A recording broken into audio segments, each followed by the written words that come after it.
Il y a écrit dans les enseignements de nos maîtres que la veille de Rosh Hashanah, le Shulchan Aruch dit Yesh noagim leitanot berev Rosh Hashanah. C'est une bonne coutume de jeûner la veille de Rosh Hashanah. Donc on va essayer d'expliquer tout d'abord pourquoi c'est une bonne coutume de jeûner et ensuite quels sont les halachot de ce jeûne. Donc la veille de Rosh Hashanah, si Rosh Hashanah ça tombe dimanche soir, dimanche il y a une bonne coutume qui consiste à jeûner. Le Midrash Tanchuma dans Parashat Emor, il écrit, je vous lis dans les mots, Ulkartem lachem bayom arishon. Quand on nous parle du jour de Sukkot, on dit qu'on doit prendre les espèces. On dit le premier jour. Pourquoi le premier jour? Ce n'est pas le premier jour du mois de Tishrei. Pourquoi on dit le premier jour? Dit le Midrash, Rishon lecheshbon avonot. C'est le premier jour à partir duquel on commence à recenser les fautes. Mashal leir shaita chayevet, chov gadol meod, bead amas leotsar amelech. Le Midrash il dit à quoi toute la situation du juif jusqu'à Sukkot ressemble à un pays dans lequel il y avait toute une communauté qui devait beaucoup d'argent au roi, beaucoup d'impôts qui n'avaient pas été payés. Velo avu leshalem amas. Ba elea amelech bechel gadol vekaved meod. Ligbot amas bekoach. Donc le roi ne s'est pas laissé faire. Il est venu avec toute son équipe, tous ses huissiers, pour venir amasser l'argent. Keshekara velaïr, quand le roi s'est approché de cet endroit-là, Yatsuk doleaïr, venir badea likrato. Les gens importants, les notables, etc., sont sortis. Vitchalenu lefanav, sheasei mahem chesed, lifnim meshurat adim, limchol lahem al achov, kien beadam lifroa amas. Allez, s'il vous plaît, faites-nous du chesed, soyez miséricordieux à notre égard, parce qu'on n'a pas de quoi payer.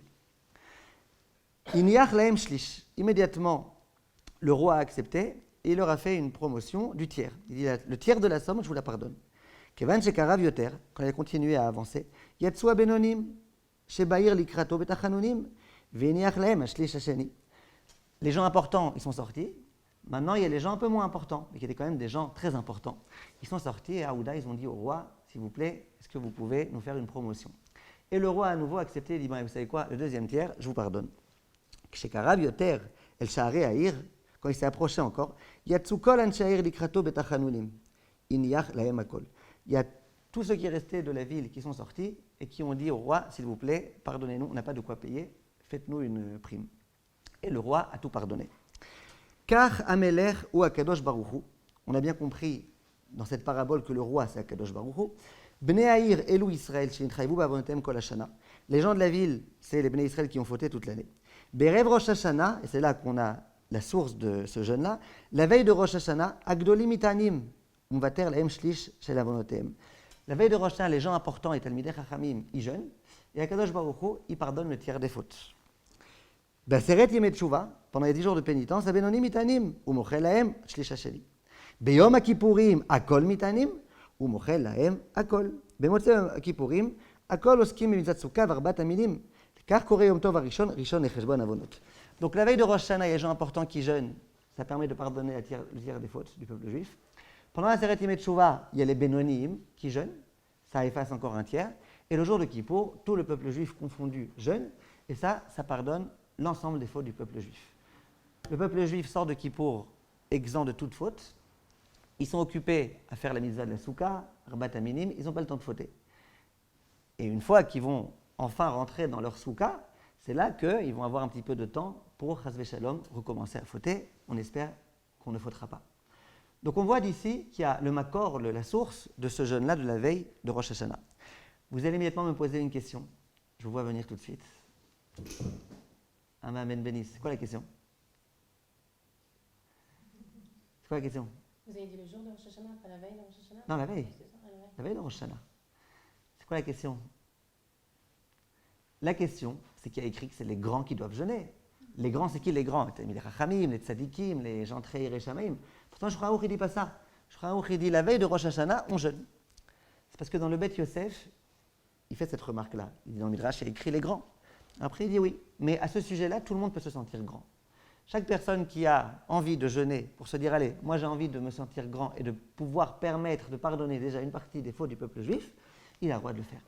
Donc ça, c'est la coutume du jeûne la veille de Rosh Hashanah. Maintenant, on va essayer de rentrer un tout petit peu dans les détails de ce jeûne-là. Vous savez que lorsqu'on a envie de faire un jeûne, imaginez que j'ai envie de jeûner par exemple demain. Demain, j'ai envie de jeûner. Demain, ce n'est pas la veille de Rosh Hashanah. demain, j'ai aucune raison de jeûner. Mais moi, j'ai envie, pardonner les fautes, pour, je ne sais pas exactement quelle raison, j'ai envie de jeûner. La halakha, elle dit que pour que mon jeûne, il ait une faculté d'être un vrai jeûne, qui s'appelle un jeûne, il y a une condition. Il faut que j'ai pris ce jeûne sur moi à l'avance. Ça veut dire qu'aujourd'hui, à la tfila de Mincha, je devais dire, dans la tfila, je prends sur moi le jeûne demain. Ça veut dire que si maintenant je me dis, bon, et demain matin, je vais mettre mon réveil, j'ai envie de jeûner, ça ne marchera pas. Si aujourd'hui, à Mincha, je n'ai pas pris sur moi le jeûne est l'une et non l'avenue. Un jeûne, ça doit se prendre sur soi à l'avance. D'où la question qui se pose. Est-ce que ce jeûne-là, est-ce que l'avant-veille de Rosh Hashanah, à la tfila de Mincha, est-ce que je dois dire, je prends sur moi de jeûner ou pas? Vient le Chafetz Chaim et il dit, c'est pas la peine. Pourquoi? Il dit, comme c'est un jeûne que l'ensemble du peuple juif a la coutume de faire, c'est un petit peu implicite. C'est comme si de façon tacite, j'avais dit, je prends sur moi le jeûne. D'accord? Pourquoi en général, pourquoi demain par exemple, je dois prendre sur moi le jeûne, si je veux jeûner demain? Pourquoi à Mincha? Parce que c'est pas prévu. Donc c'est quelque chose d'imprévisible. J'ai envie de prendre ça sur moi, je dois le prendre. Kippour, on ne prend pas sur nous ou les autres jeûnes. Voilà, par exemple, Kippour. Pourquoi je ne prends pas sur moi? Parce que c'était évident que ça allait être comme ça. Donc très bien, vous avez pris l'exemple vraiment à l'extrême avec Kippour, mais vous avez raison. Voilà, de la même façon qu'un jeûne habituel, on n'a pas besoin de prendre sur soi parce que c'est évident, c'est implicite, de la même façon dans ce jeûne-là. Simplement, le Rav Eliashiv fait remarquer qu'au jour d'aujourd'hui, où c'est pas vrai que la plupart du peuple juif fait ce jeûne, il y a plein de gens qui ne font pas ce jeûne, donc il dit c'est bien d'essayer de prendre sur soi ce jeûne lors de la tfila de Mincha, l'avant-veille de Rosh Hashanah. Maintenant, est-ce que ce jeûne, c'est obligé de jeûner jusqu'au bout ou pas? En général, quand on jeûne jusqu'à la tombée de la nuit. Ça n'existe pas un jeûne jusqu'à midi. Sauf les enfants qui ne sont pas encore arrivés exactement à l'âge de la bar mitzvah ou bat mitzvah, et à un moment donné, à partir duquel on commence à les habituer à jeûner. Et donc, on fait un ta'anit sha'ot. On jeûne un certain nombre d'heures. Ce jeûne-là, qu'en est-il? Vient le Chafetz Chaim et il dit ce jeûne-là, lo mashlimim. C'est pas obligé de le terminer jusqu'au bout. C'est pas obligé. Donc, ce jeûne-là, si on veut le faire, c'est pas obligé de jeûner jusqu'au bout. Pareil dans les jeûnes de la Aseret Yemei Teshuvah. Il y a beaucoup de gens qui veulent prendre sur eux pendant les Aseret Yemei Teshuvah, entre autres choses, de jeûner. Disent les poskim, ce jeûne-là, ce n'est pas la peine de le faire jusqu'au bout. Alors, c'est quoi pas jusqu'au bout? Venez, on parle en termes concrets. Pas jusqu'au bout, ça veut dire qu'on jeûne jusqu'à l'heure de Mincha Gdola. Ensuite, on fait Mincha Gdola. Mincha Gdola, vous regardez dans un calendrier, en ce moment, ça doit être à partir de 1h, 1h15, quelque chose comme ça. C'est déjà l'heure de Mincha Gdola. On jeûne jusqu'à environ 1h, je parle en Yerushalayim, on jeûne jusqu'à l'heure de Mincha Gdola. À Mincha Gdola, on fait la tfila de Mincha. On fait la tfila de Mincha, qu'est-ce qu'on a gagné? On peut dire Anenu. Vous êtes d'accord que dans la tfila de Mincha, il y a un passage qu'on récite quand on est en jour de jeûne? On fait le jeûne, la tfila de Anenu, Anenu Hashem beyom tzom ata anitazeh, etc. Et puis immédiatement après Mincha, on peut rompre le jeûne. Et ça s'appelle être un jeûne. On a jeûné. Ce qu'on a gagné, c'est qu'il nous reste des forces après pour continuer notre teshuva jusqu'à l'entrée de Rosh Hashanah. On n'arrive pas à la tfila de Rosh Hashanah complètement plompette et exténuée. Et ça s'appelle être un jeûne. Donc ce n'est pas un jeûne comme les jeûnes obligatoires, mais c'est un jeûne suffisant. Quand est-ce qu'on doit commencer le jeûne? À la tombée de la nuit, Alors, depuis le matin à Alot HaShachar. Depuis le matin, Ouais. pas, De Alot HaShachar jusqu'à Mincha Gdola. Maintenant, si quelqu'un ne prie pas Mincha Gdola, si quelqu'un, par exemple, imaginez un homme. Les hommes, c'est important qu'ils prient avec minyan. Imaginez que j'ai pris sur moi le jeûne, donc je compte jeûner, et je sais que la tefila de Mincha, ça va être qu'à 5h de l'après-midi. Alors moi, j'ai faim. Alors, est-ce qu'il vaut mieux que je prie Beyachid et que je fasse mon Anenu?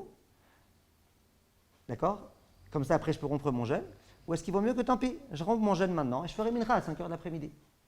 Disent les poskim, le mieux, c'est de ne pas rater la tefila Betsibour à cause de ça. Donc, tu es arrivé à l'heure de Mincha Gdola, tu arrêtes ton jeûne à ce moment-là, et puis quand tu feras Mincha plus tard, tu ne diras pas Anenu. Tant pis, tu feras un Mincha Betsibour sans dire Anenu. Maintenant, le Rav Eliashiv dit simplement que c'est conseillé dans ce cas-là, dans le cas où on compte ne pas jeûner jusqu'à Mincha, parce qu'on fera Mincha qu'à 5h de l'après-midi, c'est conseillé quand on prend le jeûne sur soi de dire Mefourash, qu'on va jeûner que jusqu'à l'heure de Mincha Gdola, mais pas après Mincha. D'accord?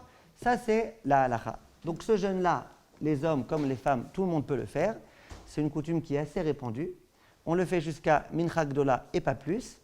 Et puis, c'est suffisant.